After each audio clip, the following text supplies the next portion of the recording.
Izhar halqi. Pada pertemuan sebelumnya, kita telah membahas pembagian hukum nun sukun dan tanwin. Yang pertama izhar, yang kedua idgham, yang ketiga iqlab, dan yang keempat ikhfa. Kali ini kita akan membahas tentang hukum nun sukun dan tanwin yang pertama, yaitu izhar. Untuk membedakan izhar pada hukum nun sukun dan tanwin dan izhar yang lain, maka izhar pada hukum nun sukun dan tanwin dinamakan dengan izhar halqi. Izhar halqi. Secara bahasa, izhar artinya jelas. Berasal dari kata zahara. Zahara artinya jelas. Sebagaimana dalam ayat, zaharal fasadu fil barri wal bahri. Telah jelas kerusakan di darat dan di laut. Demikian pula dinamakan salat zuhur. Karena ketika zuhur, matahari berada tepat di atas langit, menjadikan semuanya terlihat dengan jelas. Karena terang benderang. Halki artinya tenggorokan. Dinamakan halki, tenggorokan, karena semua huruf izhar pada hukum ini, huruf-hurufnya sama dengan huruf-huruf yang keluar dari tenggorokan. Menurut istilah ilmu tajwid, izhar halki adalah memperjelas bunyi atau membunyikan dengan jelas huruf nun sukun dan tanwin ketika bertemu dengan salah satu huruf izhar halki. Huruf izhar halki ada 6, yaitu 1 hamzah, 2 ha, 3 ha, 4 kha, 5 ain, 6 ghain. Huruf-huruf ini adalah juga huruf-huruf yang keluar dari halki atau keluar dari tenggorokan. Secara sederhana, izhar halki seperti ini.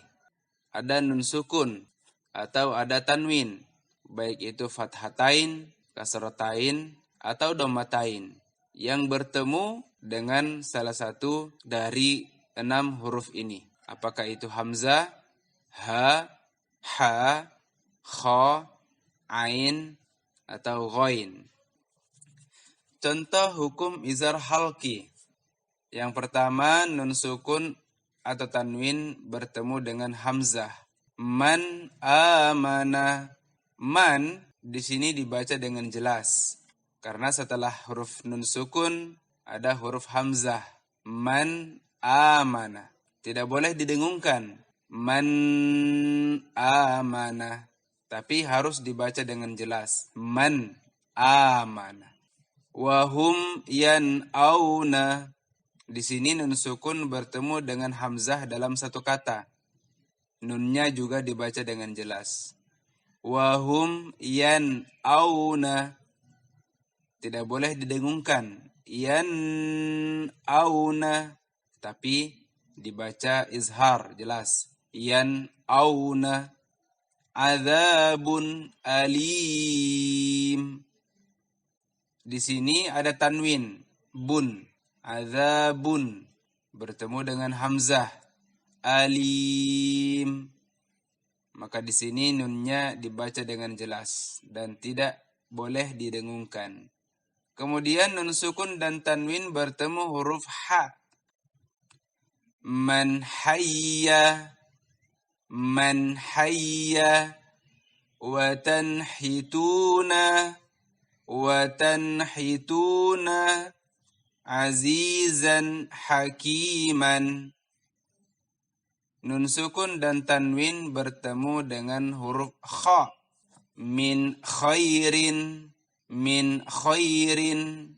Wal munkhaniqatu, wal munkhaniqatu. Alimun khabirun, alimun khabirun. Nun sukun dan tanwin bertemu dengan ain. Min asimin, min asimin.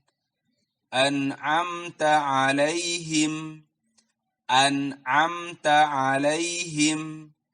Sami'un alimun. Sami'un alimun. Nun sukun dan tanwin bertemu dengan ghain. Min ghairi. Min ghairi. Fasayunghiduna. Fasayunghiduna. Afuwan ghafuran. Afuwan ghafuran. Nun sukun dan tanwin bertemu ha. Man halaka. Man halaka.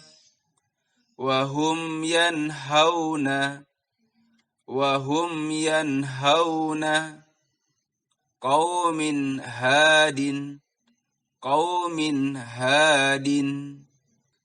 Mengapa nun sukun dan tanwin pada hukum izhar halqi dibaca dengan jelas? Karena makhraj nun sukun dan tanwin itu sangat jauh dari makhraj al-halqi. Nun sukun dan tanwin makhrajnya di lidah, sementara huruf-huruf halqi itu keluar dari tenggorokan, sehingga dia harus dibaca dengan jelas. Demikian pembahasan tentang izhar halqi.